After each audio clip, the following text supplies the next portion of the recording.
Welcome to the Homeschool High School podcast, brought to you by Seven Sisters Homeschool.com and the Ultimate Homeschool Podcast Network. I'm Vicki, and I am really excited today because I have a scientist and an astronomer in one person, who is also a person of faith, and she's going to tell us about an astronomy textbook that I am so excited because I saw it at the Machi conference recently, and it is beautiful. So, we got so much to talk about. So everyone, welcome Gladys Kober. Gladys, would you tell us about yourself and your faith journey, your science journey, and how on earth you got into astronomy and the whole thing? Yeah. Okay. Okay, so let me just introduce myself first. Okay, so my name is Gladys. I'm from Brazil. I have a master's degree in astrophysics. I work part-time at NASA at Goddard Space Flight Center, where I'm a data analyst in astronomy and also image processor.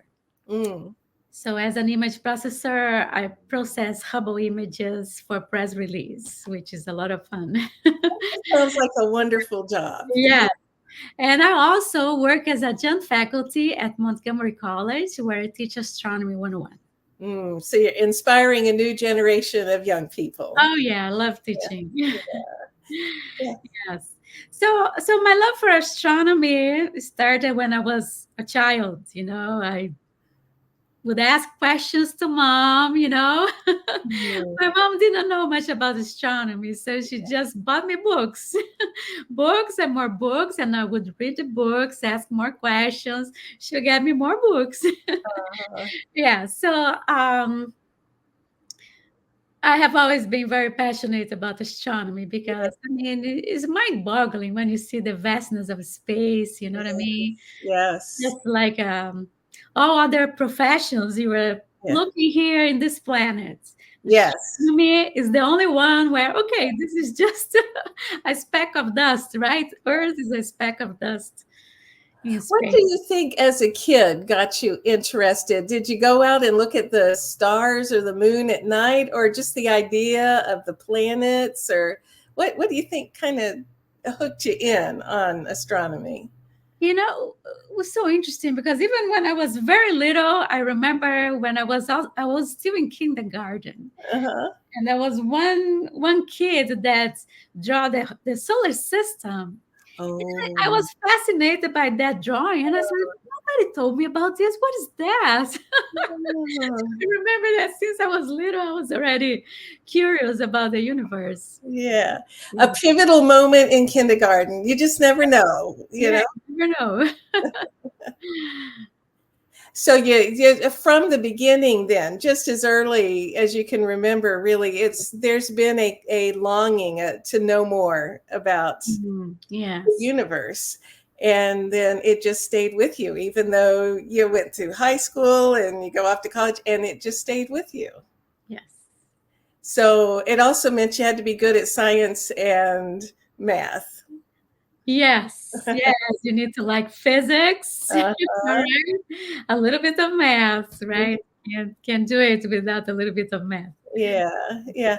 So how did you, as a young person, you're interested in the astronomy, you're studying physics, you're studying math, you go off to college, you have to study those things. How did your faith play into that? What was your faith journey? Okay, so I grew up going to church, and I became a Christian very early in life. Okay, I was still a child when I gave my life to Jesus. But then when I went to college, I had a crisis of faith. Sure. Deep existential crisis, which is very common. That's why I like to share, because a lot of the teenagers, in homeschool, when they go to a secular college, especially, very likely they'll go through a crisis of faith, which is not something bad, because many times the strongest faith are the ones that, went through some hard times. You had to find the answers. Right. When you find those answers, your faith gets much stronger, right? So my difficulty was that, okay, I believed in God, and the God of Christianity I loved and was all that I wanted to exist, right? A God that loves you Yeah. right? Called by Yes. name, loves you, forgives you. Who doesn't want that? Right? Who doesn't want that to be true? Um, but when I went to college, I started to study the universe, and I was a little shocked because it's just so vast, so mind-boggling, you know. Yes. I remember one day I was looking at photographic plate. At that time, things weren't digital like nowadays. Right. Yes. I was seeing at a photographic plate of a cluster of galaxies. Mm. When you understand what is a cluster, what is one galaxy with right hundreds of billions of stars, Yes. and you have there hundreds or even thousands of galaxies in a cluster. Mm. And this is a photograph, means is real, exists, you know, Yeah. all this universe indeed exists. Yes. So I was a little in shock. And also when we study physics, you see an ingenuity, you know, in these laws of physics. Yeah. You know, I will never be an atheist, you know, because of my background, because when there is ingenuity there, and Yes. you even see some agnostic scientists realizing about this ingenuity, you know, admitting about this ingenuity. So I would never be an atheist, but my question at that time during college years was, okay, the God that indeed exists, Yeah. the architect of the whole universe, which Mm. is a very powerful being, you Mm. know, very intelligent, Mm. very powerful, is he really the God of the Bible or not? Ah, good question. That Yes. was my question. Yeah. Because at that time I couldn't see power in the God of the Bible. Mm. I mean, in the stories of the Bible, I could see power, but I wasn't experiencing this power in my own life. Yeah. So I started to question my whole faith, and because I didn't want to believe in something that would be nice if it existed, but I wanted the truth. I wanted to Yeah. find out the truth. Yeah. So I was still attending church, asking questions, you know, but still attending church, looking for answers, you know. Mhm. And at that time in Rio, I was living in Rio, and the church I was attending had a ministry with the homeless. Ah. They had a whole service just for the homeless. People would come, have shower, have breakfast, have their wounds bandaged, Uh. and then there was a service with a message for them, right? So I was helping out, you know, I was helping doing bandages. Oh.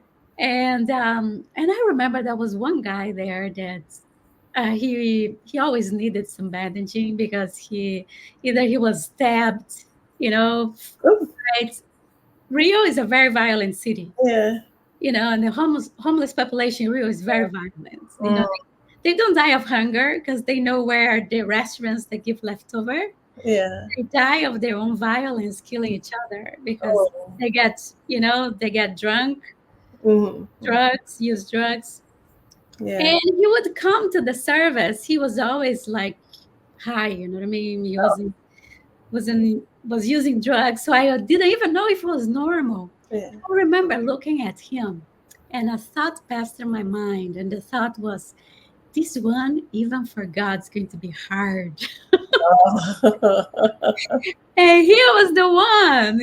He was one of our great testimonies. He was the one who not only recovered from addiction, he became a Christian, he was baptized, became a member of our church. And Oh. I saw the transformation, saw God restoring a life that was destroyed, you know.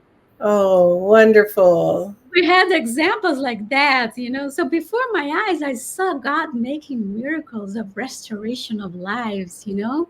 So I started to see the power of the gospel, the power of God to restore lives like Yes. like nothing else could, you know. Yes. Mm.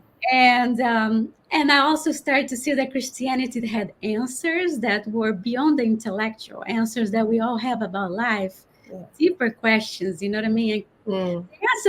The answers Christianity had were satisfying. You know what I mean? So, and another thing that convinced me the God of the universe was the God of the Bible was because He offers forgiveness in such a generous way.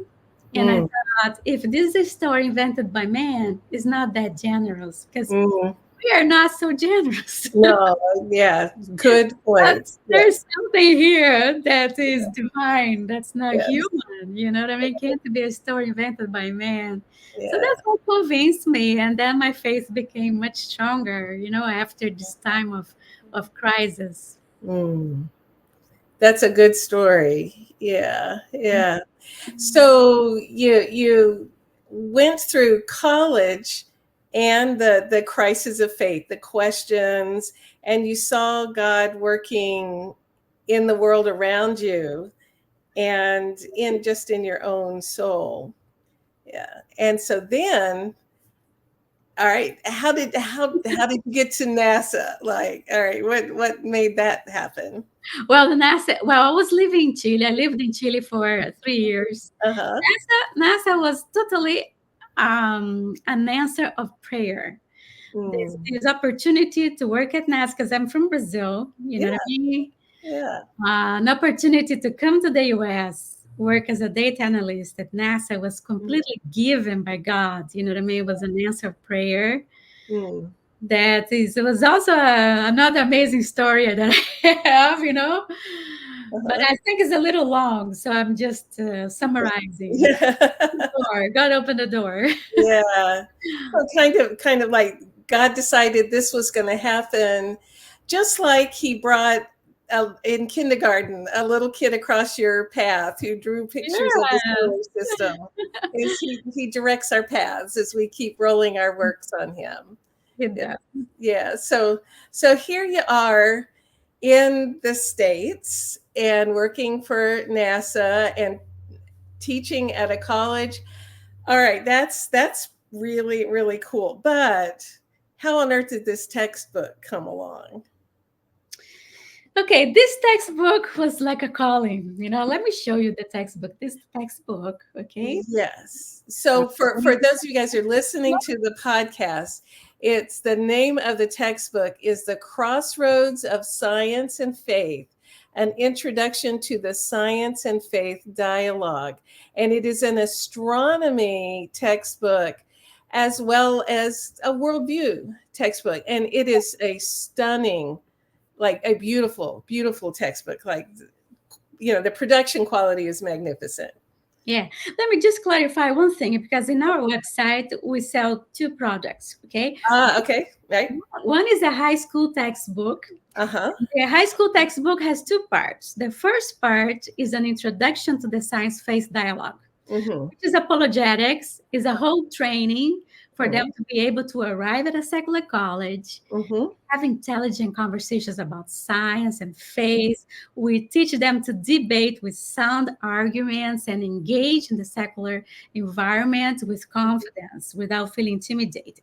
Mm-hmm. So that's the first part where there are many exercises for discussions in group. Okay. Uh-huh. Mm-hmm. The second part is a 1 year science curriculum, astronomy for 1 year for high schoolers. And while we teach astronomy, we have many interviews with top level professional astronomers who are believers. Okay. Mm-hmm. Work at NASA, Harvard, Princeton, we have some big names there. And it's so beautiful to see them sharing not just about their career, but Mm-hmm. also sharing about their faith Yes. and Yeah. also giving advice to students. Mm-hmm. Now, on our website, this first part, which is the introduction to the science faith dialogue, we also sell separately. So, Okay. yeah, Uh-huh. if you wanted the for homeschool, the high school textbook, Uh-huh. then you look for the crossroads of science and faith, astronomy through a Christian worldview. So this is the book. Astronomy through a Christian worldview. Very, very good. So yeah, we'll put links in the show notes and on YouTube in the comments to the high school curriculum. Yes. Sure, sure. Yes. Mhm. So you ask me I mean, how Yeah, this idea came, like right? it, like this is a big undertaking. It's like Yeah. you said, you've got like scientists who are Harvard, like NASA, high level people, and they were willing to make something happen for teens. Yeah, So and yeah, they not only gave interviews, they also participated doing chapter reviews.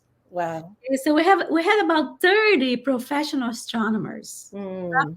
professional astronomers doing contributions with Mhm. chapter reviews and interviews.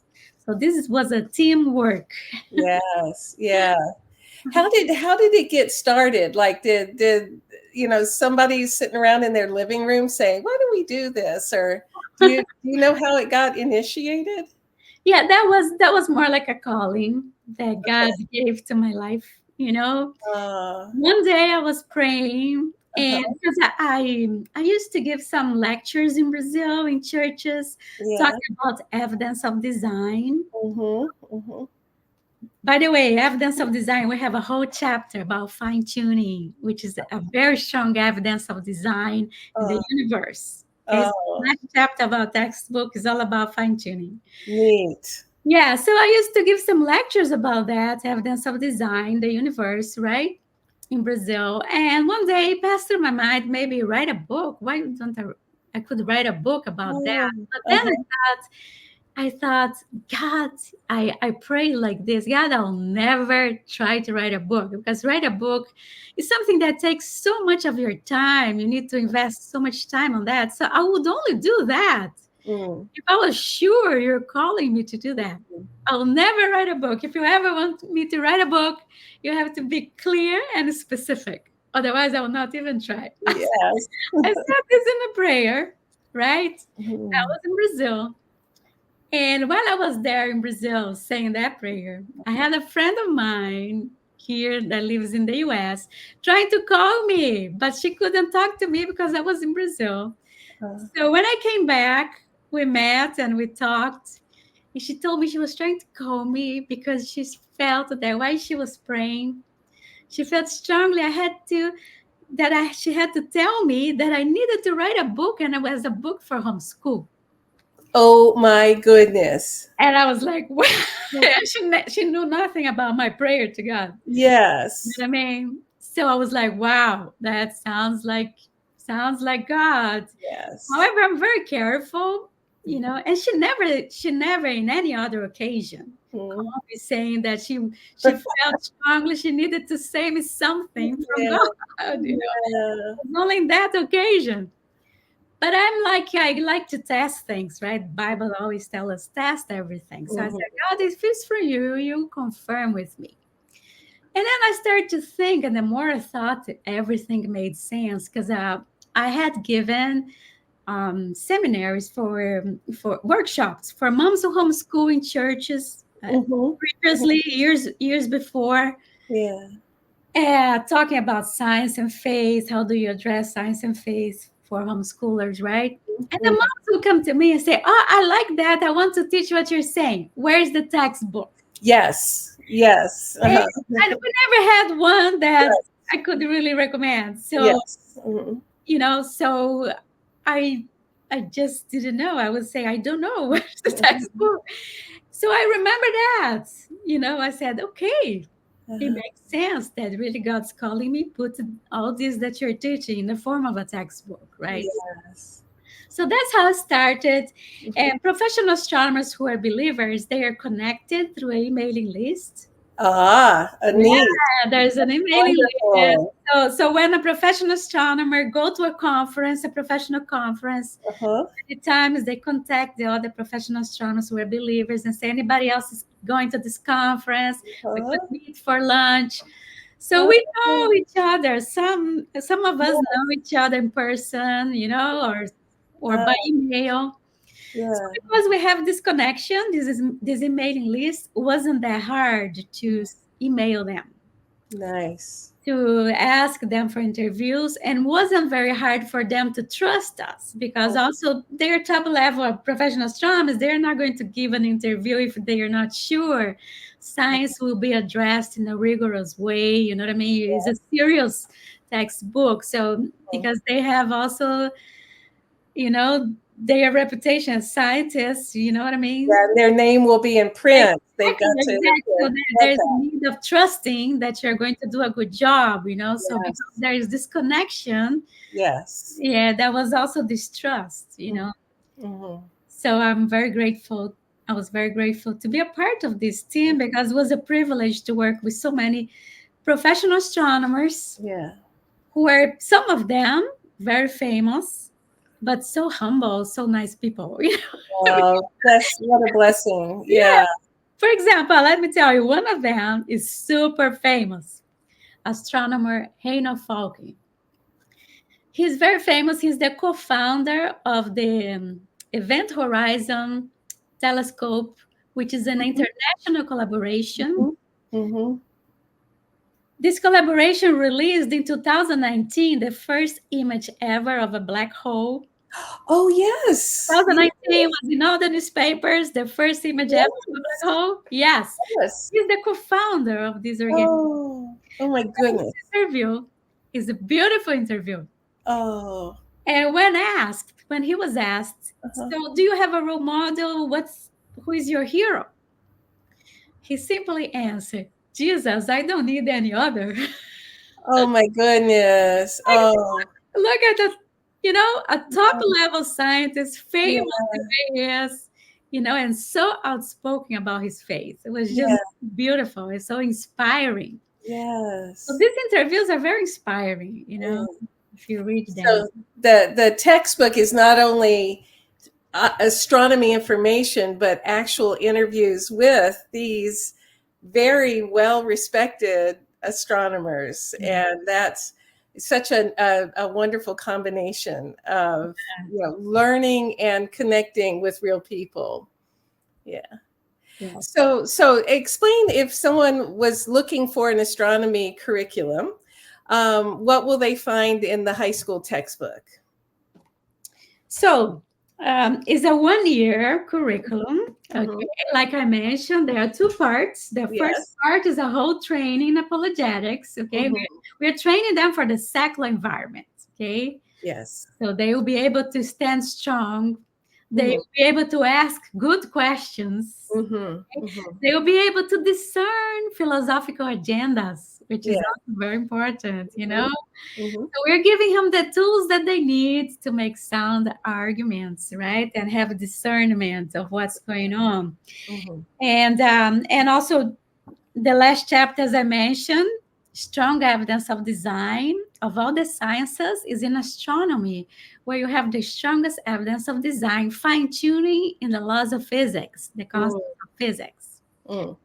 Many Christians have never heard of this, Yes. which Yeah. is very sad. Yeah. Because prominent atheists know about this. If you look on YouTube, some debates with prominent atheists like Richard Dawkins, Yeah. Christopher Hitchens. Mhm. In these debates between these atheists and Christian apologists, right? When the atheists are asked, what do you think is the strongest argument on the other side? They all say the fine tuning. They have a hard time with this fine tuning, and some Christians have never heard about it. Yeah.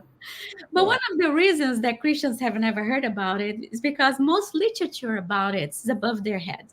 Yes. Right. So we brought this fine tuning, we explained this fine tuning in a level, in a language that a high school student can perfectly understand, Wonderful. right? All written by professional astronomers, so it's scientifically rigorous. Okay. Mhm. Mhm. And this can really build up their faith and prepare them for the secular environment. Absolutely. So they not only get a wonderful science credit for their transcripts, but they're also getting some good tools apologetically to prepare them for when they go off to college, which is really like what a gift. Yes. So both in the interest, developing an interest and the knowledge of the universe and God's design, but also preparation for life. So that is beautiful. So, okay, so Gladys, let's say we've got parents listening to this right now on the podcast, and they say, I have got to order that for my kid. So, how will they find you? How will they find the text? Okay, so our website is www.glimpseofhissplendor.com. Glimpse of his splendor, because the universe is just a glimpse of God's majesty and splendor, right? Yes. glimpseofhissplendor.com. So you look for the high school textbook. We sell both the print copy and digital copy. Of course, the Oh, digital copy is much cheaper. yeah. So if financially it's not easy for you to afford the textbook, Yeah. I mean, it's printed in excellent Yeah. paper, excellent Yeah. um, and in color, right? Yeah. Quality of paper and color, so it can't be too cheap, right? But we have also the digital version available. So That's wonderful. Yeah, I didn't realize there was a digital. Yeah, I saw that the print version of the textbook there at the conference, and it was just magnificently done. Really, really well done. So I will put links to all this in the comments on YouTube and the show notes for the podcast episode. So, like, this is such a blessing. I was telling Gladys earlier that, I had kids who were interested in astronomy, and I wished, back in those days, this had been available to them, because it is just a magnificent resource by professionals, like people in the field, and people of faith in the field, which is what a gift, what an absolute gift. So, Gladys, thank you. So, any other ways people can get in touch with you, or anything else you'd like for our listeners to know? sure. Well, if you would like to send me any comments or questions, Mhm. my email is gladys.kober@nasa.gov. So feel free to send me an email. Mhm. Now, I have been teaching college students, but this school year, with the first time, I will try to teach online high school kids using my textbook. Yeah, Oh, because I teach in a secular college. Of course, I can't teach the science and faith part. I can only teach astronomy. yes, right, I let students know I'm a believer, but I can't, right? I'm there to teach astronomy. right.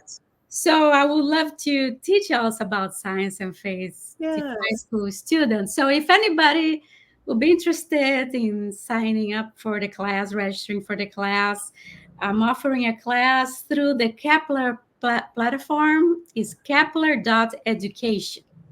I will put links to that. Yeah. Yes, just in case somebody wants not just the textbook, but wants Yeah. to teach the class using the Yeah. textbook. Going right to the source, having the Yeah, source teach it. That is what a blessing. yeah. Yeah, and so many of our young people love having the digital classes these days. So I think that will be a good resource for folks. So thank you so much for doing that. Yeah, so that is great. So I'll put links to everything in the show notes. Gladys, thank you for spending time with us today and making this resource available to our homeschool high schoolers. My pleasure. Thank you so much for this opportunity. Yeah, so this has been the Homeschool High School podcast, brought to you by Seven Sisters Homeschool.com and the Ultimate Homeschool Podcast Network. And thank you to Seth Tillman for editing and Richie Soares for help with the transcripts. And we'll see everybody next week.